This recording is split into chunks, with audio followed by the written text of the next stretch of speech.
Welcome to this tutorial on the basics of Hoopla. My name is Jennifer Senger and I am a librarian at the Laurel Public Library. Hoopla is a service that we now offer our patrons that allows them to access digital content from home with a current library card. In this tutorial, I'm going to discuss briefly what Hoopla is and what it has to offer. I'm also going to show how to browse and search the collection. And finally, I'm going to go through the steps necessary to check out an item. By the end of this tutorial, you as the user will be able to identify the 6 types of media that Hoopla has to offer. You'll also be able to locate items that interest you through browsing and searching. And finally, you'll be able to recall the steps necessary to check out a title. To access Hoopla, you can either go to the link on the library's webpage, or you can go directly there by going to hoopladigital.com. This is what the homepage of Hoopla looks like. There are 6 types of media that Hoopla will allow you to access and borrow. You have your audiobooks, movies, music, comics, ebooks, and television. With each of these, it will show you some of the more popular items at the very front.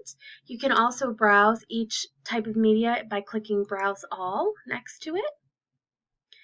Here with television, you'll see that there are additional categories within television.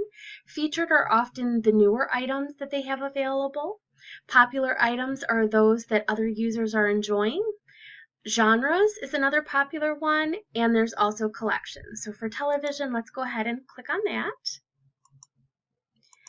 Here it divides television into such collections as British favorites, classic TV shows, and also fitness and health. Of course, if you wanted to see more within those smaller categories, you would just click See More.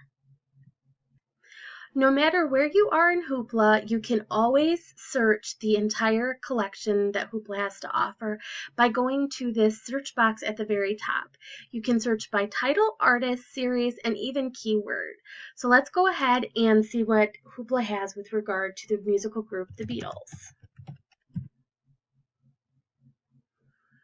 This is what the results page looks like. By default, it's going to have all of the results put together that you can browse, with the most relevant being on top. And then it breaks it down into the different media categories. So let's say we wanted to see what was available in music. We'll go ahead and click there.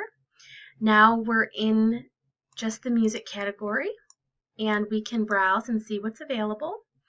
Now, say you wanted to check out Imagine by John Lennon. There are 2 ways to do that. You could hover over and simply click Borrow, or you could click on the item and go into the record to see more about that item. So, for example, since this is a CD, it's going to tell us what songs are on the album. If it were a book or an audiobook, it would give us a summary of what that item is about. So let's go ahead, and we want this item, so we're going to click Borrow. And since we're not logged in, it is going to prompt us to put in our user information. If you're new and it's the first time you've used it, you'll have to set up an account with your library card. So I'm going to go ahead and log in, and it automatically checks the item out to my account, and it tells me that due date up here. If I wanted to just play it on my computer, I would go ahead and hit play, and it would automatically start. If it was a book, it would say read. I would hit that button, and then it would open up. If I wanted to take it on a digital device, such as a smartphone, I would click to download it, and it would then download onto my phone. The nice thing about these items is they will automatically return themselves, so you don't have to worry about any overdue fines. With that, I would like to thank you for taking the time to view this tutorial. This is the end of the basics on Hoopla. If at any time you have any questions, please feel free to reach out to our staff at the Laurel Public Library. I've included here our address, phone, and email contact information. I've also included the direct link to Hoopla. And finally, a link has been included to a very brief survey that I hope you'll take the time to fill out.